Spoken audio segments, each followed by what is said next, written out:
Oh, morning guys, hope everyone's well. Woke up, it's a beautiful fine Tuesday morning. Don't ask me what the date is because I can't remember. It's really cold. It was alright yesterday. Yesterday was quite a nice day, to be honest. Lovely autumn day, but this morning it's meant to be -1 or 2 till at least 10 today. So today's job, just nice and simple, or hopefully it should be nice and simple. It's just 10 sections of fencing. 7 of the sections are in a straight line, and it sort of kinks around almost, what sort of shape is it? It dog legs around, it goes that way and comes back on itself for 2 sections. We are using continental panels today, no concrete, wooden posts, no gravel boards. Makes it a lot lighter for me, although saying that, the posts and panels can be just as heavy as the concrete when they're wet. One thing I want to say while I am doing this, because I don't often do continental, there's 2 reasons why. One, I don't particularly think they're very strong for the price, because they're like, I think roughly about £24 for a 65, £28 I think for a 66, which these are. Then for the continentals they're like 55 quid a piece. It's crackers. And they're thinner wood. I'm not trying to say that it won't last as long. They should do. I just prefer not to use them, but the customers asked for them, so they've got them. What the major important thing, if you are using these with concrete gravel boards, doesn't matter about the post, but the concrete gravel boards, they are only 1.8 meters, not 6 foot. So what is that? 1.8 is probably about 70 inches or something like that. I should have got a tape measure. I should have done the maths before I did this video, but hey, there we go. It's 1.8 anyway. So that means that when you put it on a gravel board, it's going to be short. So yeah, it's an inch short, isn't it? So it's 70 inches, yeah, just stuff.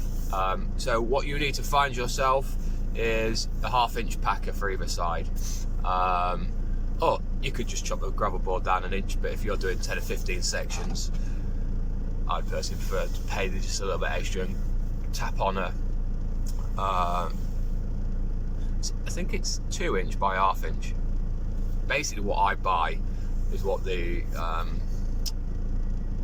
company sells me, which is it's like decking insert. So when you've got a handrail top and bottom, you use this stuff just to make an infill in between each spile. So that's what I buy anyway. It's the easiest thing that they've got on hand. It looks, because they tend to sell rough sawn wood, if I put some rough sawn wood against it, it would look really rubbish. So I like to use that stuff as well because it's plain. So yeah, there we go. 6 foot tall. I'm not going to say too much because I know what it's like. I can't see anything being in the way or trashing anything today, but I'll err on the side of caution anyway and get the job done. So you'll see the video when I get there, what it looks like. I do another one when the fence is down and the first post is in, as usual, and then walk you through what I'm going to do or whether I see any dangers or anything. So I'll see you at the job. Alright guys, just got to the job so you can see what sort of weather we're dealing with. Everything's frozen. So this is the fence. This is a bit of a dog leg that I was talking about, so you've got 2 sections here. Just 1 there.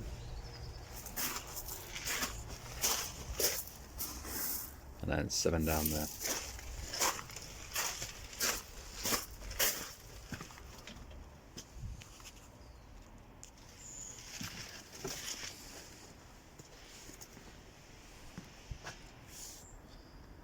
Alright, so I ain't got to do it yet. It's 12 o'clock, so I'm just about to get some dinner. As you can see, I didn't expect that wire fence to be there, but they're in. I'll just take you on the other side. Alright, so we're back round in the garden, as you can see. There's a couple of little steps in it, so these 3 steps down 1 inch, maybe 2 here, and then this next one, it's going to drop down another 2 inches as well. It's quite high off the ground, you can see down the bottom there. 3 inches off the ground down the bottom, you can see that, look. She's not bothered.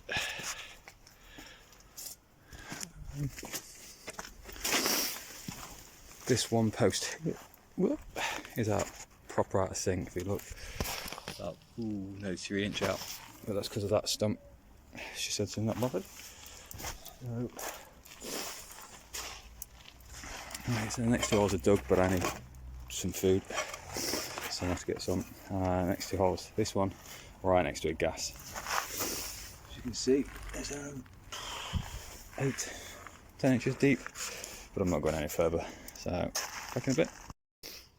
Okay guys, just quickly to come back to this. Now, I originally measured out this hole to be about 6 inches that way, but as it comes to it, I obviously didn't allow for the post, because I've had to move the post this way. Now, I'm obviously not going to go gun-ho because it's right next to this gas line, but experience tells you a lot, or it helps you out a lot, because I was just looking at this bit. I'm not sure how you're going to see this. So in the back here, let's see if I can get in there. So as you can see, this piece here, so that bit there, was covered in brick. I actually thought it was a brick, and I'm quite glad. I just had this feeling that I shouldn't hit it, just purely for the fact of where it is. And I actually thought it was a drainage. I don't know if you can see that. That's actually the mains gas line coming in, and that is literally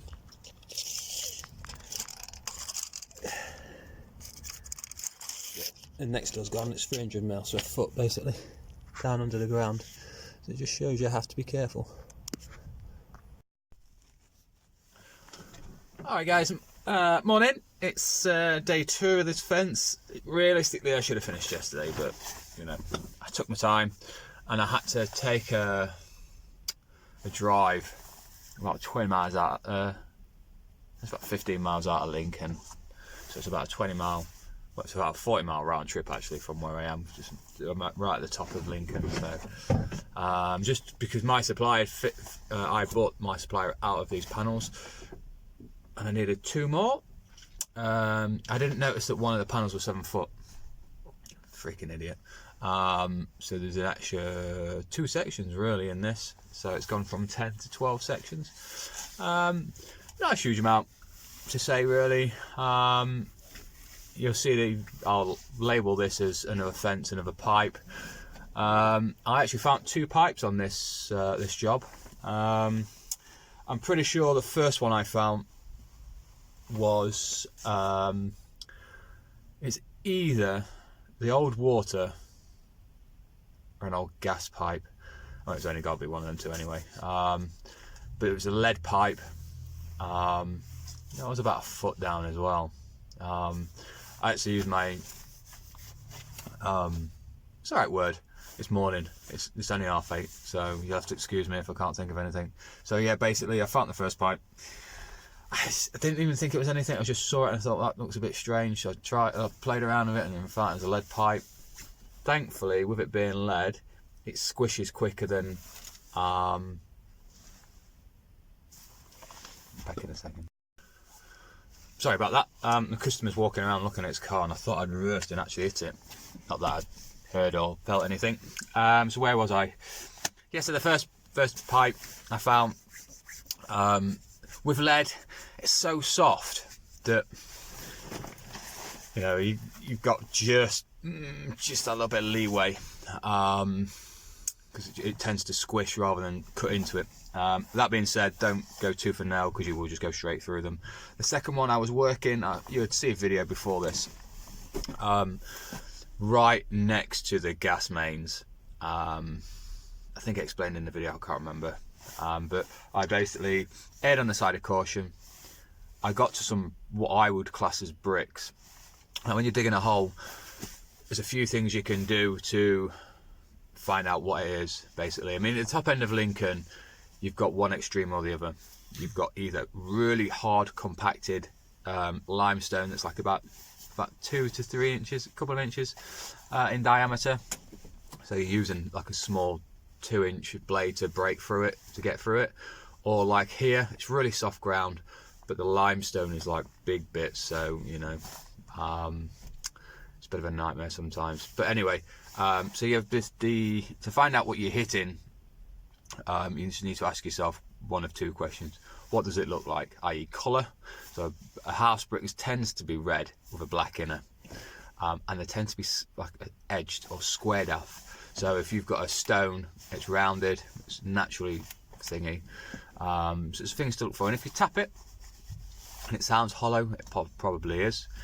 If it's unnaturally round or square, 9 times out of 10 it's going to be a piece of like material from the build. I mean, I found a lot of brick in this ground. You know, so if it's unnaturally round, you can pretty much guarantee it's going to be a drainage pipe of some sort, especially if it's big.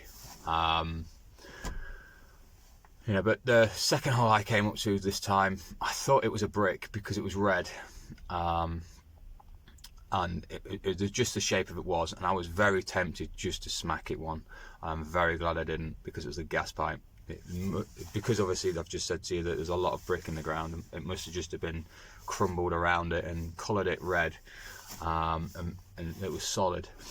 So yeah, just err on the side of caution if you're doing fencing, especially next to a house, and especially if there's a gas box right next to you. So that post only went in the ground a foot, which, like I've said on the one before it, doesn't really make a great deal of difference. The one before it and the one after it are both in the ground 2 foot, and one's on a corner in fact, so it's just got a little bit more to go towards. So yeah, I'm gonna crack on with the day because I've got to go somewhere else. You don't need to know. And I'll show you the fence when it's finished. See you guys. Alright guys, just finishing up. So I ended up putting in an extra section down there, which is okay because I had to buy an extra panel. Let's see if I made it. And just to buy an extra panel just for that 10-inch section. And there we go. And that's it. It's not better than it was. Remember this post had to jut out a little bit. This one, because there's a stump behind it. I just didn't want to take it out, so there we go. See it from this angle. There's a dig down there as well. It's about a foot deep. That's there you go.